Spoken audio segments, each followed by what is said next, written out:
you for being with us. I am your host, Todd Jaden. For the next 2 months, so this month and February, I will have a co-host, Robert Soto. And Robert, as indicated in the opening comments, if you had a chance to read them, and a couple of months ago we introduced him as well, will be my replacement leading the associate relations team post my retirement. So my official retirement date is March the 30th. However, when we get to the March Facebook chat, I actually will have that particular week off. So I'll be here for January and February. And next month is when I'll kind of say my goodbyes to the Facebook chat. So for this month, the way to think about this is that Robert will look more like a guest than a co-host. And then next month, we'll kind of do some role reversal. He'll be the one that kind of kicks it off and reads the questions and sets everything up. And then I'll kind of play the role of guest next month. So just know that that's what the next couple of months look like as we work through the transition of me kind of exiting and then Robert taking over. So thank you for being with us, Robert. Thank you, Tom. Appreciate you doing that. Let's talk a little bit before we get into some of the questions and some other things I want to talk about relative to the opening comments, kind of about your transition, right? So you moved from Southern California to Green Bay. You're now officially in Green Bay. You've experienced as a homeowner here, your first snowstorm, got to use a snowblower and all the things that come with living in the Midwest. So why don't you share with us kind of what that trip was like from Southern California to balmy Green Bay, Wisconsin over the holidays? Sure. So my family and I left the day after Christmas, so on Sunday the 26th. And we planned to make the trip in about 4 days, which is what we did, 3.5 days, 4 days, and was really trying to get up into kind of Wyoming and through South Dakota and maybe see a few of the sites, but the weather was not necessarily cooperating. So we still took a northern route, if you will. We went from SoCal into Grand Junction, stayed in Grand Junction. There was a storm coming through, so our plan to jump from Grand Junction through Denver and on through the rest of Colorado was impacted, so we had to actually take a route south on the 50, I believe it was, going towards Colorado Springs, not quite that far, and then kind of go up through one of the passes. So made that on day 2, and ended up being about a 7.5 drive to get to Denver, which should have been about 3.5 the traditional way. And so that was interesting. Had to use the 4x4 capabilities on my truck. So interesting thing for my family to go through over one of the passes. Made our way to Sterling, Colorado, spent the night there, all the way through Nebraska into Des Moines, spent the night there, and then kind of the last 6.5 hours from Des Moines into the Green Bay area. And so been here now, 2.5 weeks-ish, I guess, and we are now proud West De Pere homeowners, and figuring out all those things like snow blowers and insulating your garage, which for some reason didn't have to think about that in Southern California. So it's been interesting. It's a little different here. So, well, welcome. Thank you. And for those that aren't familiar with the area, West De Pere is a suburb of Green Bay. Think of it that way, even though it has its kind of own entity. Robert, because he wanted to take advantage of no longer having a Southern Cal commute, lives about 4 minutes from the office. So 4 minutes. Just know that because you're that close, major snowstorms, you walk to work. That's the way it works here. All right. Okay. So welcome. Maybe a little bit about your background, Sure. So folks know that they'll be in good hands. Obviously, I've spent my entire career interacting with our drivers, so I've had 37 years of experience of doing that. But it's not like you're a newbie to that space either. You've been here for 26 years, and all of your 26 years have been associated with the driver community as well, but maybe give them a little insight as to Sure. what you've done. So started out part-time at night in Montebello as we call them IOSs at the time. Our current driver fleet will know them as SOSs. So filled that space for about a year, gained a lot of knowledge in that space, obviously issue resolution and helping our drivers through the daily kind of obstacles that get in their way is a great learning. And so did that for just short of a year. We ended up reopening the driver training academy in Southern California. And I was asked if I'd go help just kind of be the coordinator, which I did. It was a very short kind of stint because I didn't feel challenged. And luckily a dispatch role had come open that we were moving dispatch for West Region from Green Bay to the field. And so I was asked if I'd be interested in dispatch. I said certainly. So ended up dispatching for about 4.5 years, West Region, and then kind of played in the intermodal space here and there as some of my peers might have been off and things like that. But did the dispatch role. That was then brought back to California, to Wisconsin, and I was asked if I'd be willing to become a team leader, driver team leader, STL at the time. I said absolutely. So ended up becoming a STL. Did a short run with Sears Delano Dedicated and Poly One and some West Region work, and then really that's when I went into intermodal very, very quickly and worked intermodal as an STL, senior STL, until kind of the combination of the Optimodal intermodal office. For those of you that remember when we had Optimodal as a separate office, they were on a separate system. I helped go and train the team. I was part of the training team that went to help the team train from PST to source, and then that ended up being the ramp operations manager role, and now called a director of operations role for Southern California. Did that for about 10 years, and then have been in this role in associate relations for the last 6.5, 7. So I have a lot of time with drivers in the intermodal world, particularly the Southern California drivers. They taught me a lot, and some hard lessons, I'll say, as well, but enjoyed my time supporting the drivers, supporting operations, and then, of course, as an associate relations resource, trying to help in that regard. And prior to Schneider, Robert served in the Marine Corps, so thank you for your service. Thank you. Also, another tidbit of information, Robert is a second-generation associate. His dad, Ray Soto, worked for us for 21 years. And I've had the pleasure of leading both Sotos because Ray worked with me down in Mexico City when we started up our Mexico operations. So kind of a neat little story to be able to have worked with both members of the Soto family who worked here at Schneider, which when you're here as long as I am, you get all kinds of interesting stuff like that. Yeah. So congratulations on the new role. You're going to do great.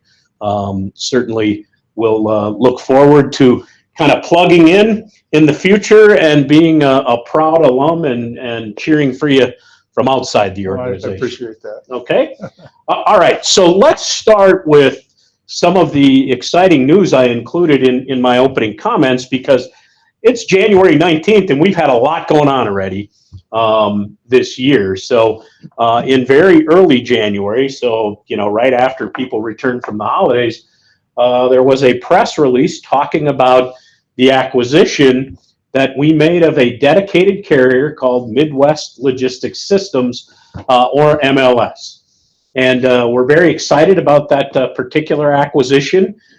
We've had a lot of growth in our dedicated area, and this adds to the acceleration of that growth. Now, what's key about that acquisition is we are going to run that company separate from the Schneider dedicated business.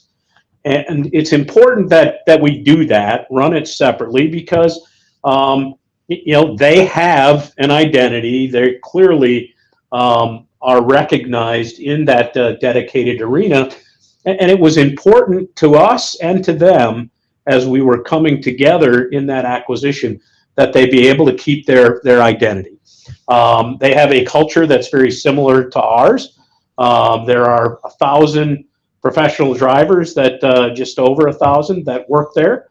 They operate 900 trucks. They're at about 30 different locations, really kind of centered around the central part of the U.S. And we're just really excited about welcoming them to the family. Certainly some exciting news to kind of kick off the year.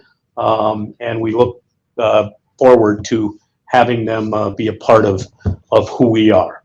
So that was kind of announcement number one. And then earlier today, and this even closer to some things Robert and I have done over the course of our careers, because we've both been involved on the intermodal side of the business, we announced that effective a year from now, so January of 2023, we will be moving our Western rail provider from our current provider to the Union Pacific. Now, it really kind of fits what we're doing strategically from a growth perspective. And, you know, it's interesting. We have done business with the UP over the course of the 30 plus years now that we've been involved in intermodal. But we are much larger now than we had been previously. And so, you know, both parties look at this as a strategic relationship. The UP is very complementary to our Eastern rail provider, CSX. They fit together nicely. And you know, I liken it, the analogy I'll use is that, you know, in the old provider network, I don't know that we ever would have been the lead dog in the pack, right? Right. Certainly as we look at the UP relationship, we will be. And, you know, as the old analogy goes, the scenery for the lead dog gets to change. So we're very much looking forward to that. We have a year to work through issues as it relates to, you know, how to utilize this relationship most effectively for both parties, but certainly exciting news that was released earlier today, and the communication of that has been taking place over the course of today. So any comments you have on either the acquisition or the intermodal activity in addition to what I said? Well, I think just from an acquisition standpoint, there's lots of positives. Obviously, we're going to run it hands off, as you've indicated, but there's immediate positives for MLS as it relates to Schneider and our network, or recruiting, or and different things that we'll be able to provide to them. So from that standpoint, although we are going to, again, run them as a separate entity, there are advantages that we can immediately provide to them. So I think that's worth mentioning. And then from a UP standpoint, again, big change, impactful change, but there's lots of positives that come along with that change. Again, one is being able to be the lead dog. That's very important in terms of our growth. And the fact that, again, you've heard it from us in the past, the goal to double in size by 2030. This will help to facilitate that.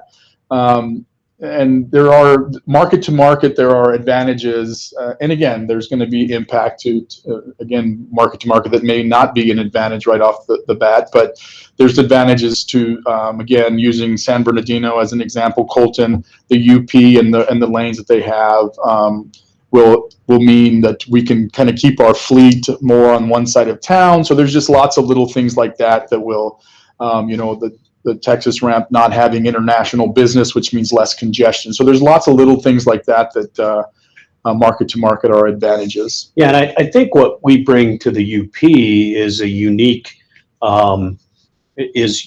to them, is we will kind of immediately have the largest company dray fleet that they work with, and we also will have the most company-owned containers and chassis in their network, and those are just advantages that we have and that we can leverage as that relationship moves forward. Absolutely. So we're certainly looking forward to both of those announcements and what it means to our growth as an organization. So great news on that front. With that, why don't we get into the questions that are coming in, and we'll get those answered, and then we'll get people moving on as we finish up. All right, so we've got a couple of questions that have come in. One is from Michael Ritz. Is it true that the Guelph OC in Canada is closing? And then Robert Larrabee, a separate question. Does the closing of the Canadian operations mean the end of cross-border operations, or will U.S.-based drivers be used to go into Canada? So first of all, I'll answer Michael's question. Yes, the Guelph Operating Center is closing. We will be selling that at the end of the first quarter. So as we communicated to the individuals in Canada, that is the timing that we are looking at. You know, and I will say this about a decision like that. Those are really difficult decisions, right? So we don't wake up in the morning, you know, on a Wednesday morning and say, hey, we're going to close our Canadian operations today. Those decisions are made over the course of time. They're very difficult because we understand the impact it has on our associates. We had, you know, right around 150 total associates in Canada when you take into account our drivers, the maintenance associates, and those that work in the office. So it's not taken lightly, but we also have to make those difficult decisions, and that particular Canadian-based business was not doing what we needed it to do, you know, over the course of time as we looked at how do you continue to operate in that environment. So we had to make that very difficult decision. Now, answering Bob's question, which is, hey, does this mean that you know, U.S. drivers will be doing more cross-border business? So here's what's going on operationally. Is generally speaking, the network business that existed, so think of it as our network drivers, Canadian-based drivers, that business is going away. And that's really what we were communicating. There are some operations that we do that are dedicated in nature that will continue. And that's on the van side of the business, that's on the bulk side of the business. And so those folks will continue to do what they have done previously. So think of it as our Canadian operations and Canadian-based associates are what was communicated is being shut down, and that operating center is being put up for sale. So that, you know, certainly, again, not an easy decision, but one that we had to make, and we have to make tough decisions, you know, on a day in and day out basis. And certainly want to thank all of our Canadian associates for, you know, the work they have done there. And we were in Canada doing business for 30 years, and that makes it even that much more difficult. All right, so next question is a question again from Bob Larrabee. This comes with a picture as well. And what Bob is asking is, why is Jill sending me down this road? And it's a picture of the road. It is County Route 17 in Franklinville, New York. And what Bob is saying is, well, this road is not truck restricted. It is not truck friendly in any way. Even in the summertime, I try to avoid this with my personal vehicle as it is not well maintained. In the winters, usually only plowed after a major snowstorm like we just had up in the Northeast. So the picture actually looks pretty good. And as Bob indicates, today, as the pictures show, it was in remarkably good shape, but it's usually not this good. So I know drivers who ignore Jill, but someone not from this area, you know, could wind up in a bit of a pickle, if you will. So, Bob, the simple answer to your question, why is Jill sending me down this road?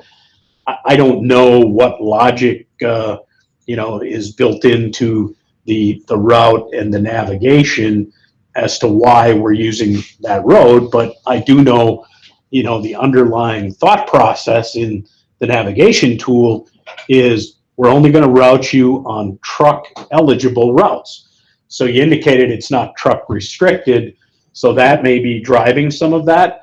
But certainly what I will do is take your feedback and work with our directions team and try to understand, what is going into that navigation, if that makes sense going forward. I trust your feedback and your judgment given your tenure here and your safety record.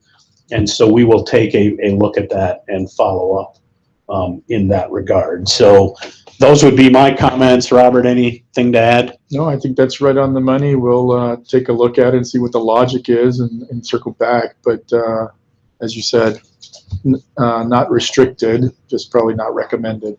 Yeah, and we would encourage you, if you come across those kinds of things through the navigation we're providing, we want that feedback. Absolutely. So we can follow up on it, because at the end of the day, remember, safety first and always from a value standpoint. And so we don't want to put our drivers in a difficult position from a safety perspective if it can be avoided. So appreciate the feedback, Bob. This comes from Eric. Is there going to be any more information about what we need to do for the update that was delayed for the tablets? In the December video, it talked about new passwords, but gave no real info as to what was needed or how often they will change. Do we need to change it on the website first, or will it work with the tablet? This is going to impact us on the road with the ability to use the tablets and do our jobs. Eric, here's what's going on. What you're referring to in the December video was single sign-on, right? So we did a buzz video. I did it with Kelly Decker from our tech organization, and we were talking about the transition from kind of how drivers sign in and sign on today to one that we are moving toward. Well, we've run into a couple of snags as it relates to the tech development of single sign-on. So it is being delayed. So rather than confuse the issue by talking about what that's going to look like in the future, I'm just going to say, continue to do it the way you're doing it now. And as we get through those technical changes that we need to make, we will communicate what the future will look like in more detail. The intention all along, even after that first video, was just to kind of introduce the topic to you. And as we got closer to implementation, getting you more information. That's what we commit to. So I will tell you that we are going to communicate with you in the future as it relates to single sign-on and what that means to you. So stand by. There has been a delay, and we'll keep you posted once we get beyond this particular delay. All right? So thanks for the question, Eric. Next question comes from Kevin. It says, good evening, Todd and Robert. Robert, what is your outlook? So this means you're answering this one. All right, Robert, what is your outlook on the monthly Facebook chats, and will they continue? Also, will you be receptive to phone calls about problems, suggestions, and feedback? Thanks, and welcome to the new role. I'll tell you, Kevin's asking the question because this is what he does in regards to the relationship Kevin and I have had. And I don't think you think about it much differently, right? No, so go ahead. So Kevin, we're absolutely going to continue the Facebook chats. I'm still trying to identify what my my monthly drink will be, and maybe I throw a wrench in and change it up on you guys. But I know I've already seen some chat activity specific to what Robert will drink. So, but we will continue the chats. We may change the format a little bit just to keep things fresh and interesting for all of you. And from a feedback and calls and email standpoint, absolutely. I'm in the same space that Todd is as it relates to my belief in our drivers and our associates and my level of advocacy towards that. And so I'm here to help. You probably won't always get the answer you want, but you will get an answer nonetheless. And so from a call standpoint, email standpoint, and hopefully I'll be able to meet some of you face to face. whether it be out in the field or as folks are occasionally able to get through here. But we will absolutely maintain the same approach that Todd has maintained. That's important. All right, next question comes from Marcus. Is Schneider going to up their speed for the non-team trucks? Is question one, and then also any updates on the rider policy that was asked about a few months back, potentially lowering the age. So let me start with the second question, Marcus, and I did follow up on that. I apologize. I should have put my response out in that chat like I said I was going to. I didn't do that, so my bad. But yes, I followed up. We will not be lowering the age. So we're going to keep our age at 10 years old. We think that's what's appropriate after looking at it. So in working with the safety team, they went out, they looked at it, they came back, they said, we're going to stay at 10 years of age. So I appreciate the nudge in getting you that answer, but we certainly did follow up on that. And in regards to upping our speed for the non-team trucks, the answer to that right now is no. And, you know, so I'm sorry I had to give you kind of no's on both of your questions, Marcus, but as Robert just said, sometimes you might get an answer you don't particularly like, but it's the answer. So as I've said lots of times over the course of the last 6 years of doing these Facebook chats is, you know, speed stance is one of those things we look at regularly and we will continue to look at, and you know, we'll make decisions around, is it appropriate to go up? Is it appropriate to go down? At this point, we're comfortable with where we're at with our solo trucks and where we're at with our team trucks. And those will be the stances for at least the foreseeable future. If something changes, we will let you know as quickly as possible. Kenneth Perry, are intermodal drivers getting a pay raise? So let me talk about pay, because I talk about it regularly, and then Robert, you can share your thoughts, but we are always evaluating what makes sense in the area of pay. So, you know, if there is going to be changes, we will communicate that in venues other than a Facebook chat. So you typically won't hear about a pay raise here until kind of after the fact. Kind of similar to the announcement of MLS and the transition to the UP. You know, we talk about it here kind of after we release the information. So when it comes to things like pay, I think it's really important that we talk with those drivers who are being impacted by the change. And so I can tell you, we evaluate it. We evaluate not only intermodal driver pay, but you know, van network, van dedicated, bulk network, bulk dedicated, intermodal local, intermodal regional, any kind of driver configuration we have, and then we will communicate those changes accordingly. Last year was a year where we had a number of pay changes over the course of the year, and kind of depending on what goes on in the marketplace this year, you know, early indications are that simply put, there likely will be more adjustments to pay, but certainly stay tuned. One thing I'd add is, you know, we understand pay is important, and we understand things are changing, and so with that, there's a lot of activity around pay, not just for intermodal. So as Todd says, stay tuned. We will be getting back with you. All right, this comes from Jose. Hello, my question is, would there be an incentive for drivers that are kind of at the top of the pay scale, perhaps a pay increase at some point? So looks like another pay-related question. My other question is on the driver advantage. Does it work online on the Schneider store? So the pay stuff, Jose, everything we just said in regards to the first question applies in your question as well. Right. You know, we evaluate what makes the most sense, again, for all driver types. The second part of your question, which is the Advantage Club, and does my Advantage Club status kind of work online at the store? I don't know the exact answer to that question.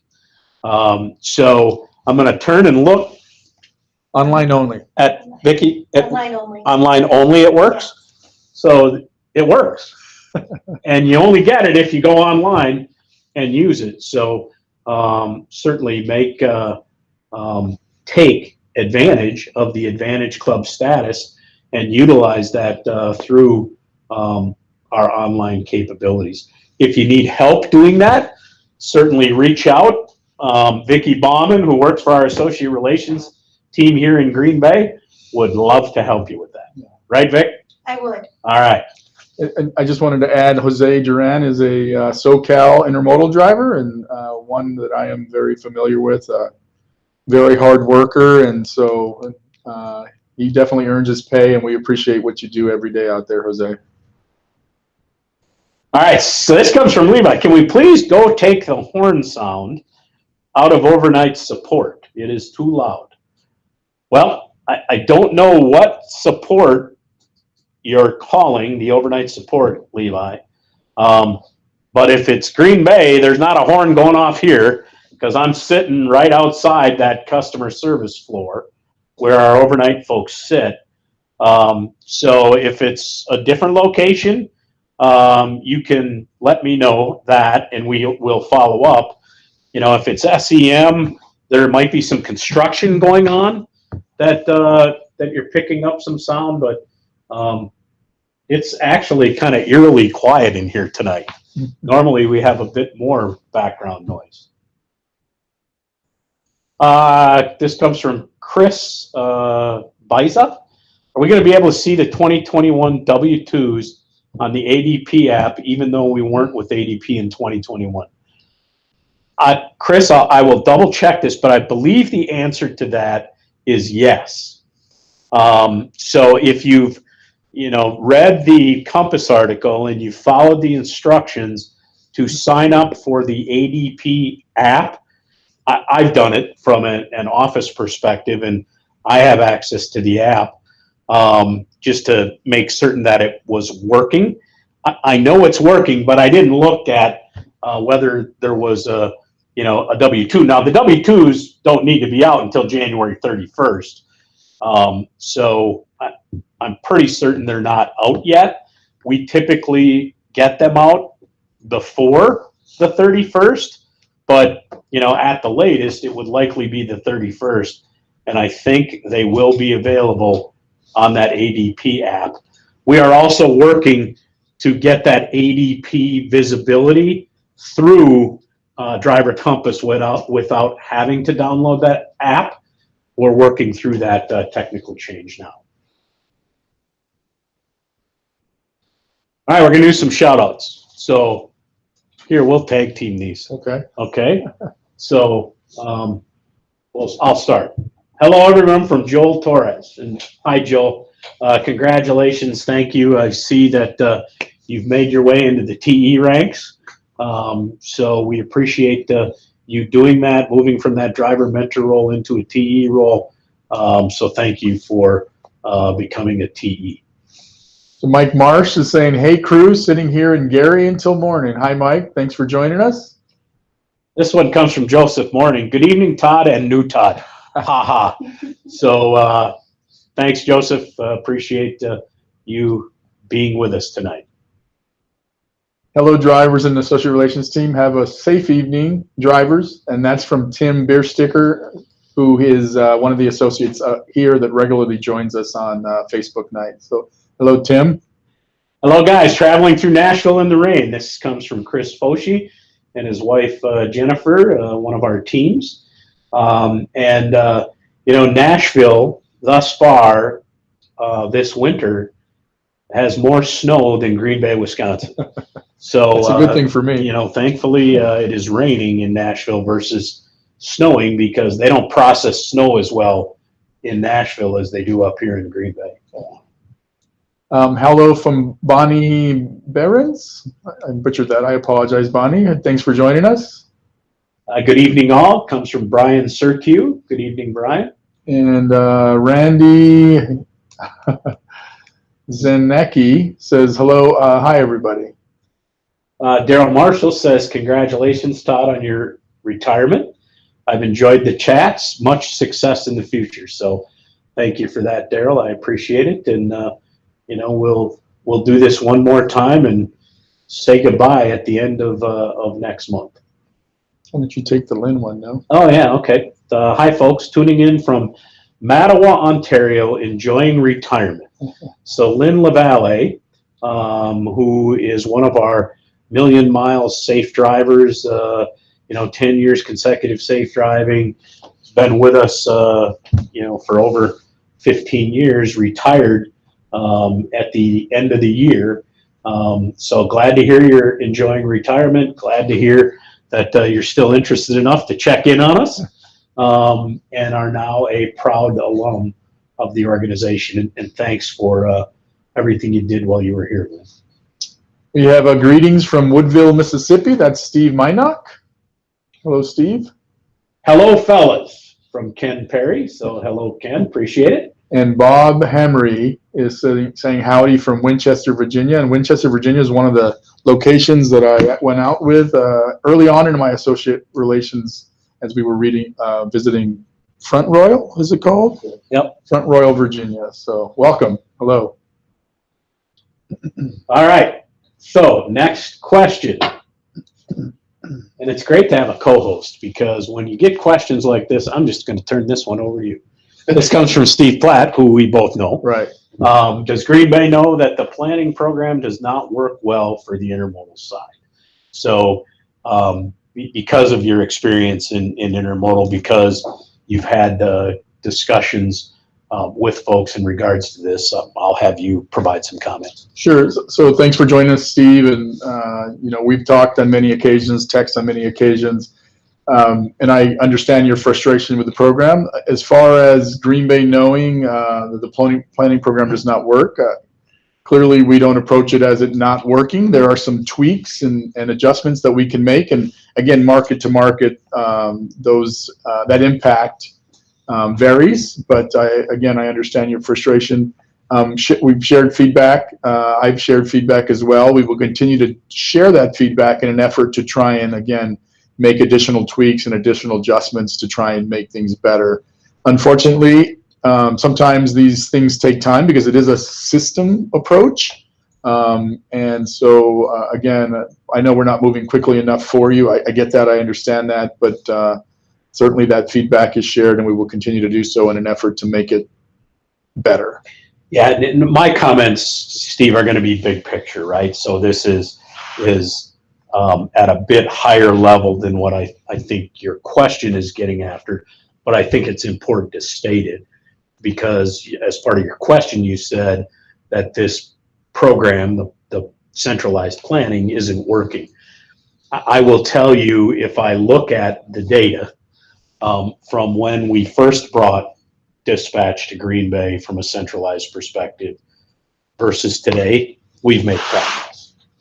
And so I think it's important to understand that, although things may not be perfect, that we are moving things forward. And that's always an important part of what we're doing. And that happens as a result of the feedback we get, and that you provide, and that your peer group provides. And certainly our commitment is to continue to work at getting that system to a level where we would hear feedback from drivers that say, hey, I can see the progress. So I'd just be interested, Steve, in your assessment of kind of day one versus where we're at today. From a data perspective, clearly we have made progress. All right, question from Chris. Will Todd Jaden have a Facebook Live in February and March?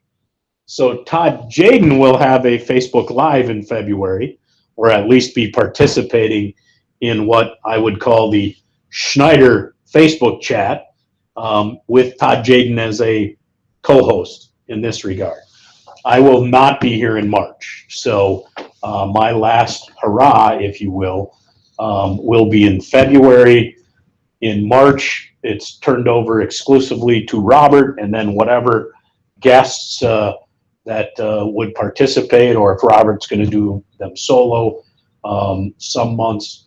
But you'll recognize the cadence, right? Because we will continue to do that going forward. Chris, you may not have seen some of our intro comments when we talked about the continuation of our Facebook chats. They will just be taking place kind of without me. They will continue. So we'll be here, and we'll continue the chats monthly. As I mentioned earlier, we may try and freshen up the format and change things up a little bit just to keep things interesting for you. But they will definitely continue. Thanks for asking, Chris.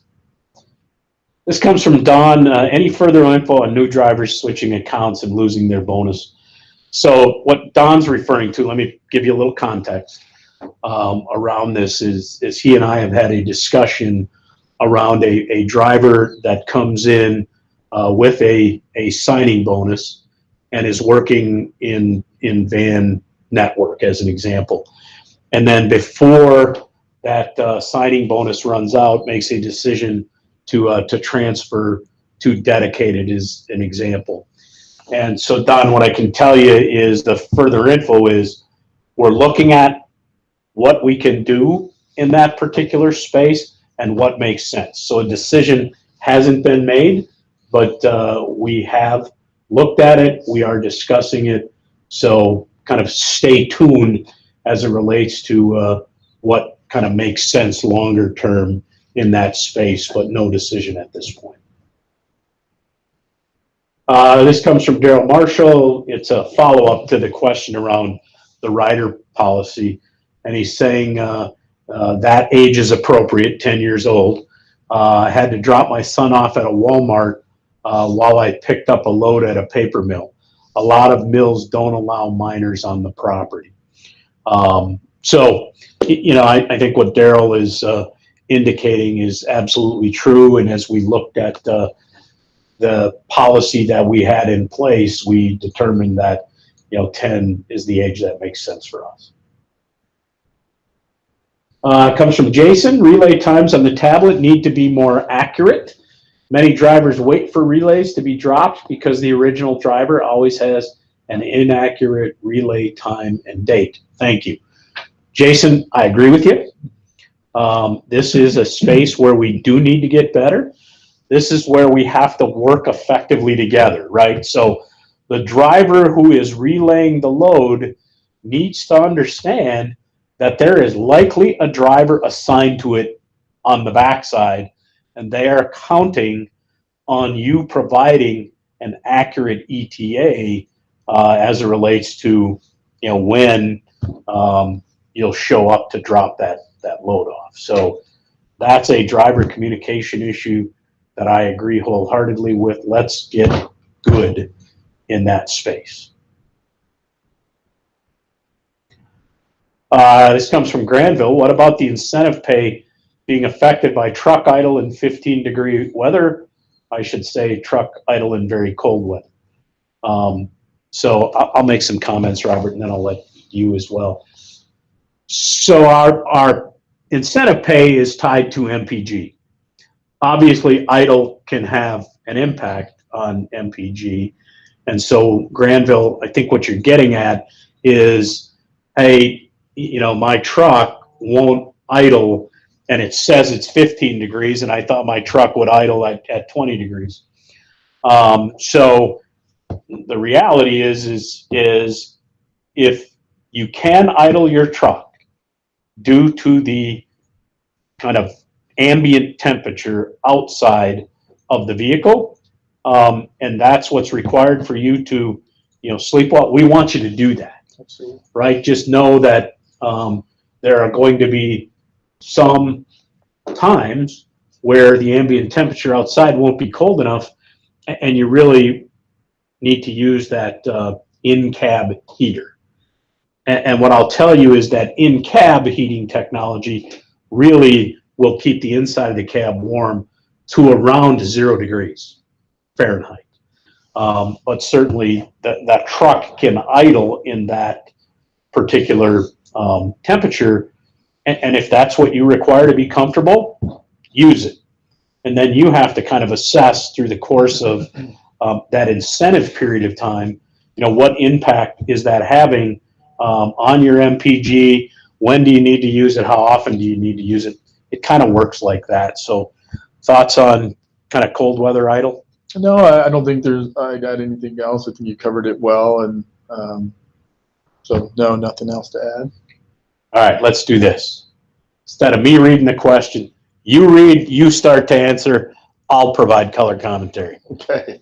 So from Kevin Beasley, any plans to make Houston Central dry van yard bigger? So my immediate answer is I don't know. We do get an update on a monthly basis of the different activity that's taking place specific to facilities, but I have not come across the Houston Central dry van yard. So I don't know if you... Yeah, it's interesting because, we put together an annual plan that says here's where we're going to spend facility dollars over the course of the year. As it relates to the 2022 kind of facilities plan, we haven't necessarily finalized it yet. It's still early in the year, right? And we still have some things that we wanted to complete in 2021 that aren't finished yet. So Atlanta is a great example, right? Right. We're going through a major renovation in Atlanta right now. And in fact, the construction for Atlanta is now in the office area. So our office associates are working from home while that's taking place. But that was an extensive kind of redo, and it's not done yet. So that's what I would call a carryover. But as we get more visibility to 2022, we will share that. And specifically in regards to Houston, we'll follow up, Kevin, and see if that's in the plan for this year. Patricia Ann Bergen, hi y'all from Baldwin, Florida, by Jacksonville tonight. Side note, to get rid of the horn notification sound on the tablet. Oh, that's what they must have been referring to. That person asked about just simply turn the volume down on the tablet. So I don't recall the name of the individual asking about the horn, but Levi Cable. Levi. So Levi, try that and let us know if it works. From Thomas Ott, I'm sorry if I butchered that. You mentioned that dedicated or regular vans still go in and out of Canada. So that means those drivers need to be fully vaccinated, at least for now, in this medical political climate. Please clarify what's up in this area. So yes, there are conditions to go into Canada specific to vaccination, and drivers are continuing to go in and out of Canada in support of our customers that we have accounts with. So I'm not sure what additional clarification you're looking for, but we will continue that business, continue to do what we're doing with our mostly dedicated accounts. But if you have more specifics around that question, let us know. But we will continue to do that business as we've been running it. Yeah, just a comment. So it's exclusively dedicated right now, and we're very familiar with the laws that are required, right? And the one thing I always say is, we will be compliant with what the expectations are, and so we're well aware of what's required to cross the border into Canada. And for those dedicated operations, we have the appropriate policies and commitments in place. Right. So Barney Johnston, will Robert be joining the Facebook groups to be a contact to help drivers on social media? They are a great place to be in touch with drivers and issues. Yeah, thanks. So Barney, yes. I've yet to pull the trigger on my personal Facebook page, but I think with a nice polite nudge from you and understanding the importance of that and the impact, I know Todd gets tagged in things all the time. So yes, I'm going to pull the trigger there, and you'll see me on Facebook here fairly shortly. Yeah, one of the differences between Robert and I is my Facebook account exists because of Schneider. I'm not very active on social media. I mean, for those that that see me out there, you'll see 95% of what I do is tied to Schneider. 5% is checking up on my kids. So it's just kind of different. Robert tends to be a little more active in social media, and so we'll work through what that means. But yeah, absolutely, he has to be a part of that, those particular groups, because I think it's advantageous to get tagged into some of those chats. Yeah. And issues that I've been tagged in. And Barney, you've done a really nice job of kind of keeping me apprised of things that are going on, as have others.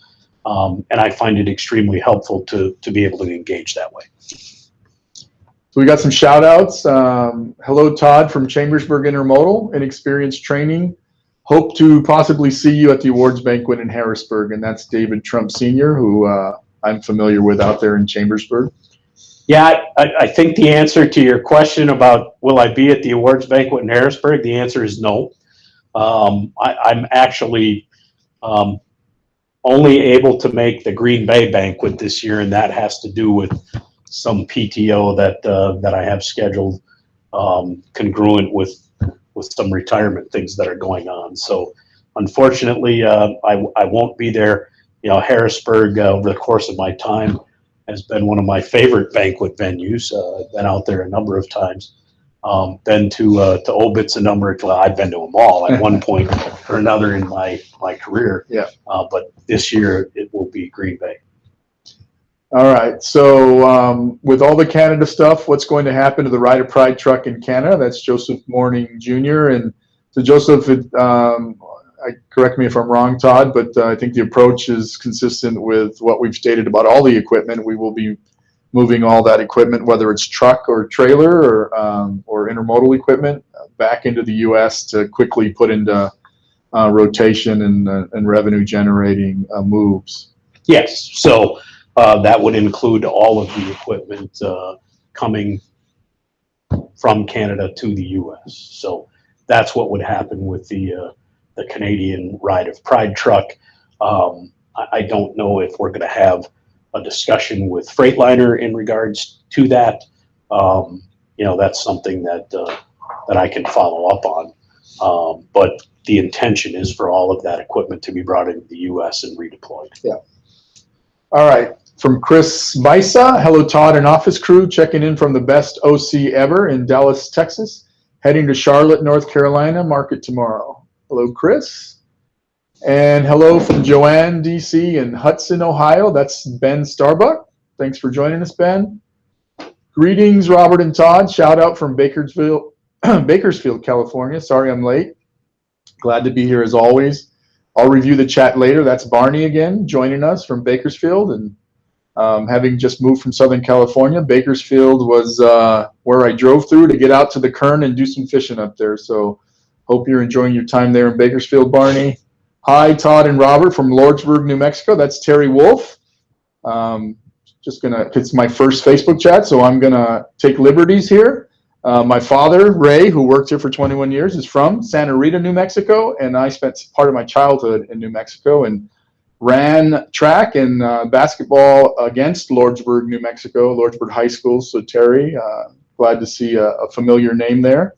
Hello from Salt Lake City, from Mal, Brazil. Hello from Green Bay, Wisconsin. Jackie Mikolajczyk. That's a local name. Yeah. Well, I'm going to have trouble with some of the local names, I can tell you that. So forgive me ahead of time. And then good evening, Todd, Robert, and crew from Via Park, Illinois, getting unloaded. So I'll tune in as long as I can. And that's David Buck. Good to see you, David. Thank you for joining us as usual. All right. So the next question is, so many TBO containers have been delivered to customers by outside carriers. What should we do to stop that? So, and that's from Sargis. So hello, Sargis. Thanks for joining us. Sargis is my old friend from Southern California, someone I've worked with for many, many years there, both as a driver, owner-operator, instructor, and just a great all-around guy. So thanks for joining us, Sargis. So in this case, with TBOs being dropped by third-party carriers, That's information that we just have to get to the ops folks so that we can get that to the third-party dispatchers. And what we try to do is establish a trend there. If it's the same carriers dropping the same bad boxes, and then have some, hard conversations with them around that. But unfortunately, it's going to be specific to what's the box, what's the date, where was it dropped, and then doing that investigation and following up. So that would be my answer there. I don't know if you have anything to add, Todd. Yeah, I mean, that's all we can do, right? If we know that there are bad order empties being dropped into customers, we got to get that information to our maintenance network. And if they're in a container pool or a trailer pool, getting one of our mobile units out there to potentially do some repairs. To the extent we understand who the third-party carriers are, let's get that information so we can communicate back to them what our expectations are. And so, yeah, bad order trailers, whether it's our own drivers or third-party drivers, it's all about effective communication. Absolutely.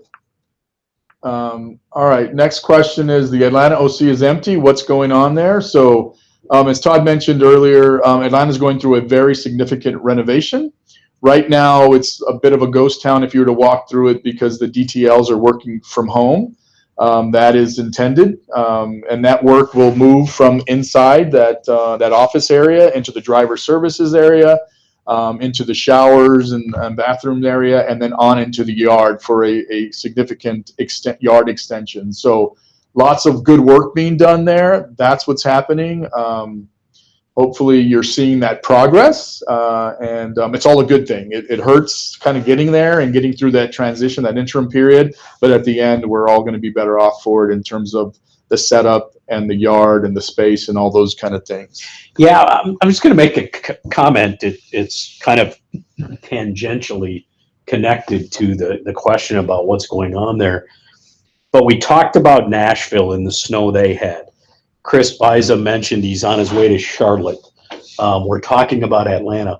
What's been really interesting since the calendar page turned to 2022, we've had some significant winter weather in the South.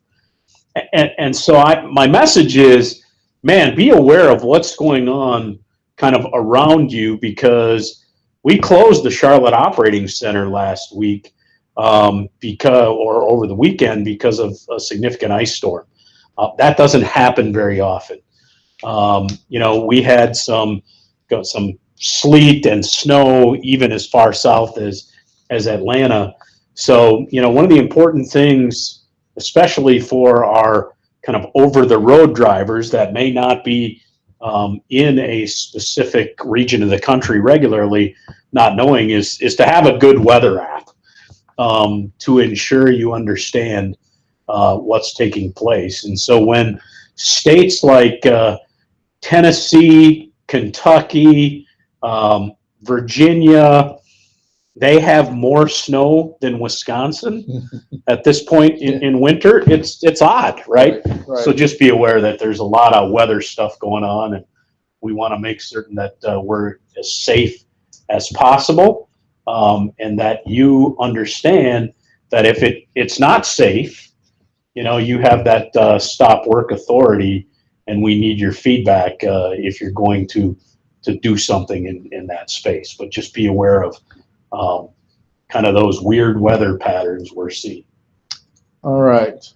So it's 7 o'clock. We're going to take a couple more questions and then close this out. So next question is, we got the message today about OBETs. When will that construction be done? And I heard it. I just probably have more details. Well, what we saw today was the beginning of, hey, be aware that there's construction going on in and around that Obitz terminal area.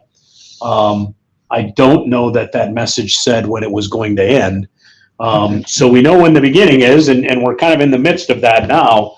As far as construction projects go, there's kind of an end line that people will typically commit to, but you never know if that plays out. And so, our recommendation in the message that went out was that you try to avoid the area if you can. Now, there's going to obviously be some things that you may have to do in that space, but the road we're on, Williams Road, is only going to be open to local and limited traffic.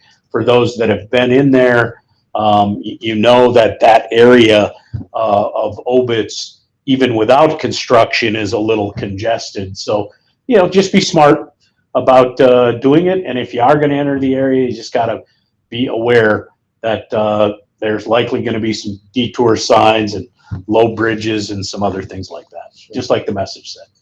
All right, last question. So now that Robert's in Green Bay, will you be having a new associate relations person in California for intermodal? So to answer the question, yes. Last week, I believe it was, we announced that my replacement will be Juan Aldana, who is currently the support shift leader in South El Monte. Hopefully that message has been seen by the fleet. But Juan, if you don't know him, is a former driver. He drove over the road for about 1.5 years, drove with intermodal, came in-house as a iOS and SOS, into the planning role, into a driver team leader role, into the support shift leader role, and now on to associate relations. So from a background standpoint, he has a solid background in terms of understanding the different seats, to include driving and having looked out the windshield and done that work. And so we look forward to his impact. He will transition in February, and we're going to work quickly to get him up to speed. But we're excited to have Juan joining us, rounding out our team, and we'll be complete again and moving forward quickly in support of our associates. All right, looks like we're going to take one more. One more. All right. I see the banquets are going forward and you can register on Compass. Any concerns with COVID? So obviously we're always concerned with COVID. We're always trying to stay aware of what's taking place in that space. Really, we made a decision to move forward with the banquets. We could have kind of what-ifed it to death and move forward, don't move forward, postpone, cancel here, don't cancel there. And so we really made a decision just to move forward and hopefully have a good turnout. We understand people are sensitive to COVID and some more concerned than others, but our intent is to have the banquets, celebrate and recognize our driver associates that are hitting those huge milestones that we love to see. And if you don't feel comfortable, we'd love to see you, but understand if you can't come. But we really did want to have those events, recognize our exceptional folks, and celebrate with you face to face. I don't know if I would just say if you're uncomfortable, don't go. I would also say if you have any symptoms, we don't want you there, right? Not because you're not welcome, but because we don't want to create an uncomfortable environment for you and others because of the concern that folks have and that we have in regards to COVID, because clearly there's a virus and it's contagious. So we're going to move forward with those banquets, and we would ask you to certainly stay home if you have any symptoms, and know that we are thinking about you, and for those that are able to make it, we will celebrate and recognize. So great question. Thank you for asking.